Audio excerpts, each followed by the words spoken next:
Greetings LEGO fans! For this week's release from the LEGO City line, we have the Rocket Assembly and Transport, kit number 60229 at 1,055 pieces, and I'm looking forward to this one because it's not a display piece, it's most definitely a play kit. With a variety of different vehicles here, there's a lot of fun to be had, different adventures to go on for sure, and it also looks like there's a nice assortment of nice, large, attractive pieces for future projects when I do take this one apart. So, a lot of appeal there as well. But before we get to any of that, of course, let's get this thing unboxed, see what we have inside, and get this build underway.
Ready to blast off into orbit? The Rocket Assembly and Transport, equipped with, of course, the rocket, 3 vehicles, 2 buildings, a crane, and a little robot? This kit is well equipped for loads of playtime fun. Starting with the multi-stage rocket, which is mounted horizontally and nicely nestled into the support cradle of this super heavy-duty transportation vehicle, these two are ready to make their way from mission control to wherever you decide the launch point will be. And when you do reach that destination, wherever it is, launching is a breeze. All you have to do is tilt the platform back, moving the rocket into a vertical position where you're all set to take off, leaving the transport behind.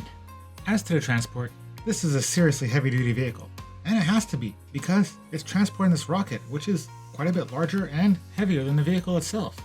Equipped with 4 sets of large, hard plastic treads for maximum stability, this transport is ready to roll around, but it doesn't slide as much as you would think because there's actually 2 rubber wheels right in the center of this unit, giving an extra degree of control and, surprisingly, also making this a lot more fun to drive around than I would have anticipated. And finally, popping open the roof to the cab reveals a heavily instrument panel in its cockpit, but no steering wheel. And now back to the rocket, which stands at about 17 inches or roughly 43 centimeters tall, and is definitely my favorite and most fun part of this kit, equipped with 4 booster rockets, a cargo module, and the shuttle, which has seating for the pilot and a co-pilot. This multi-stage rocket is all set for takeoff, where it'll shed these extra components as it breaks free of the atmosphere and makes its way into orbit and beyond. All while the 4 boosters fall back to Earth, crashing into the ocean. Or maybe they're new ones like the Falcon 9 rocket and you can land them all individually, safe and sound. While all this is going on, this guy in the launch control building is going to be very busy. Equipped with a radar dish, which rotates, a whole radar station, and his own computer desk. The launch control specialist has a lot of terminals to keep his eye on. Next up, we have Rover Labs, where our little rover, who is either preparing for the upcoming mission or returning from a successful launch, can be repaired, upgraded, modified, cleaned, or whatever else you want to do in here. The lab comes equipped with a pair of large sliding hangar doors, a whole assortment of tools, a little computer console, a lift, allowing our minifigures to work underneath the rover, or climb up this little platform so they can access it from above, where they can also find this mechanical arm, with yet another tool attached to the end of it. I'm not too sure what this is for. Maybe it's for lubricant, maybe it's for welding. I'll let your imagination decide. As to the rover, it's a tiny 6-wheeled vehicle with no room for a minifigure, which makes sense because it's an unmanned vehicle.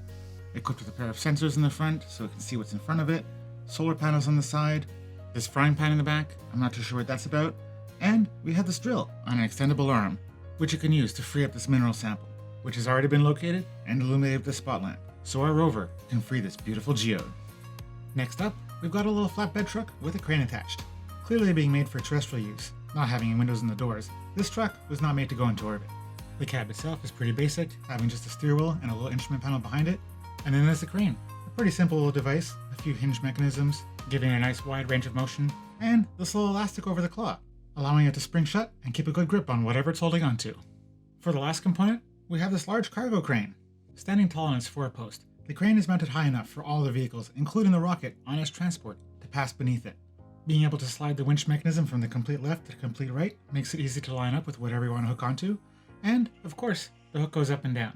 The rocket itself has an optional piece allowing you to add a little hook to it, so you can use it with the crane, but it doesn't quite hold level. It actually looks a little lopsided, so I think this demonstration with the little rover is a little bit better.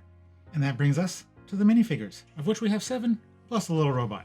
We've got 2 mechanics, a technician, someone who's wearing a clean suit, all set to enter a sterile environment, the guy from Mission Control, a pair of astronauts, and, I know it's not a minifigure, but we've got this little robot. Super cute. With all the components covered, I gotta say, I kinda love this set. It's just plain fun, and as a playset, it doesn't get a whole lot better than this. With all these components, there's so many adventures to be had, so many stories to be told, so many things that can happen that my imagination just hasn't thought of yet, and that's simply amazing. I wish I had more time to play with it, but in the time between when I built it and I released this video, I didn't have that much opportunity. But in the time I have definitely been enjoying taking this rocket, flying it around the room, making all the sounds, and just enjoying it. As a display piece, I find the set to be a little bit limited. At least that's what I was thinking at first. But now that I have it assembled, I gotta say, I kinda love this rocket. And even the transport's pretty cool. While it's certainly a lot plainer than a lot of the other kits I have on display, it still stands out. It has presence, and it's easy to see. I have a feeling that most AFOLs will not be interested in displaying this kit. But thinking about it from a junior perspective, I think the majority of children would love to have this on display in their room.